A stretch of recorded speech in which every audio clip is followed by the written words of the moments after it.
Du calme, du calme. Pour l'instant, rien ne presse. Et comment ça va là-bas?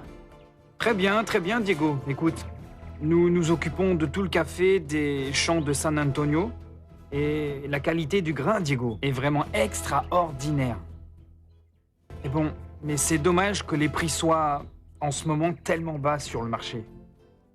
Écoute, si moi j'étais torréfacteur pour ce café, je paierais un prix spécial. Tu parles sérieusement, Jérémy? Oui, je te jure, Diego. Écoute, si on en profitait pour s'en occuper avec vraiment un peu plus de soin, et évidemment qu'on y porte une attention spéciale, nous pourrions sortir un café plus fin. Un café gourmet, Diego. Mais bon, je dois l'emporter aujourd'hui à la batteuse. Non, attends un peu, attends un peu. Si on peut concevoir un café de qualité, comme tu le dis, il vaut mieux ne pas le bouger. Ça me fait penser à quelque chose. Laisse-moi vérifier, je te rappelle plus tard.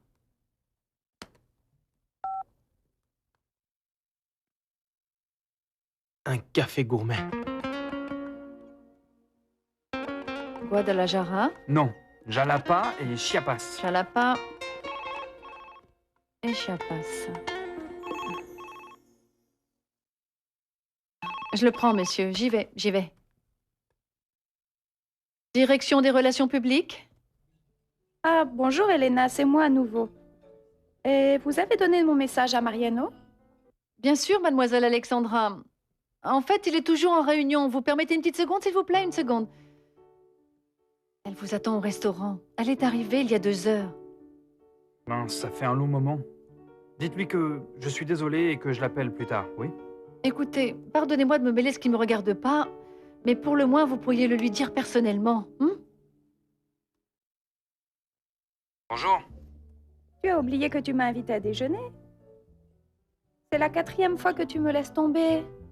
Non, il y a une réunion de dernière minute et je pouvais pas... Tu as oublié qu'aujourd'hui, ça fait 1 an qu'on est ensemble. Non, je n'ai pas oublié, bien sûr que non. En fait, c'est que la réunion... Écoute, pourquoi je ne t'appelle pas plus tard et on sort dîner? Tu es sûr ou tu vas encore me laisser en plan? Mariano? C'est que je crois que je vais terminer très tard. Et puis alors?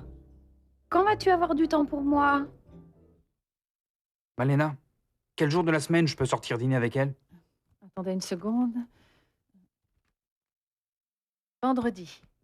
Vendredi, est-ce que ça te va? Mais je t'avertis. Si tu n'arrives pas à l'heure, là, je ne t'attendrai pas.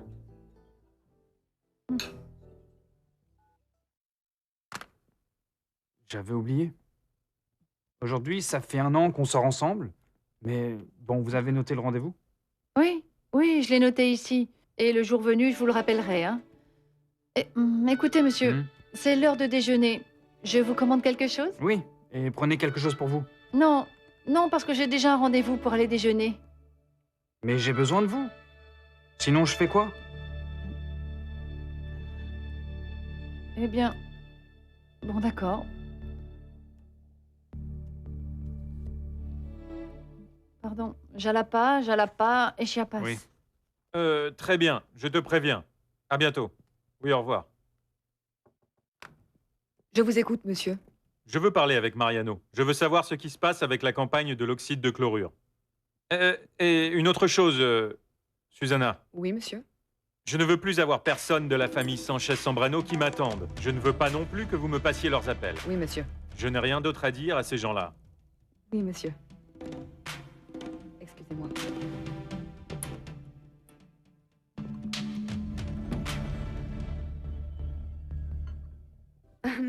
Votre beau-frère est ici. Entre donc, Miguel.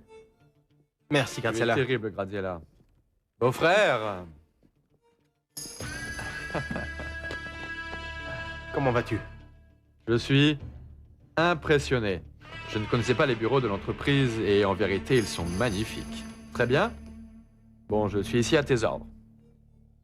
Écoute, je viens de mettre d'accord avec Jérémy. Il va être avec toi. Il va t'aider à te mettre au courant de ce qui concerne l'hacienda. Et quand pensez-vous aller là-bas? Eh bien, si c'est possible dès demain. Écoute, Miguel, je dois mettre les choses au clair avec toi.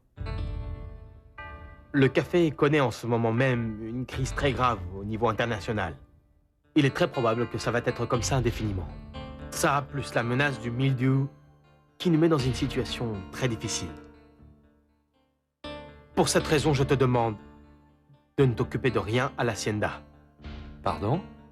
Oui, oui, écoute, je voudrais que tu te dévoues corps et âme au contrôle du mildiou. Ah, Le Conseil mexicain du café a commencé à distribuer gratuitement de l'oxychlorure de cuivre pour la fumigation. de l'oxy quoi? Écoute, c'est un produit chimique qui s'utilise pour contrôler l'avance du mildiou. Ton travail va consister à superviser son application en accord avec les normes.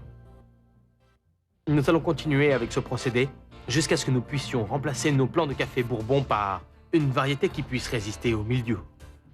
Ah oui, C'est sans espoir.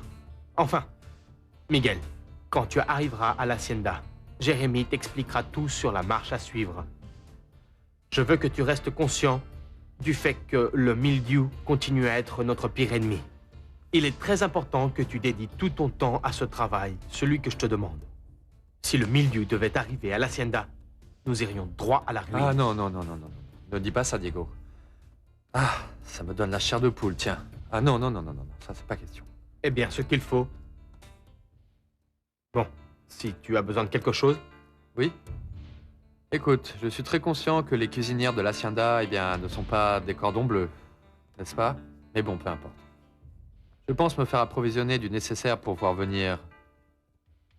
Ce qui me plairait, c'est que je puisse faire construire un jacuzzi au milieu des patios.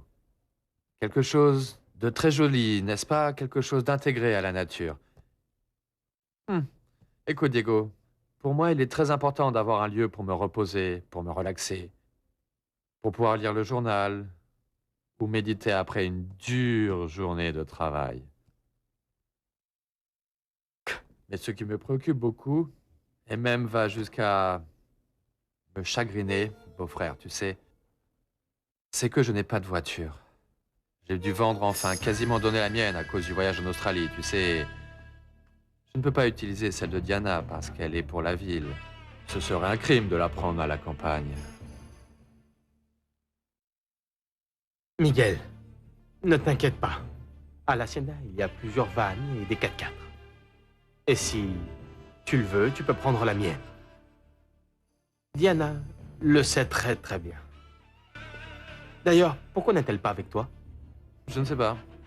Je l'ai déposée chez toi. Elle avait quelque chose d'urgent à faire avec Bérénice. Avec Bérénice.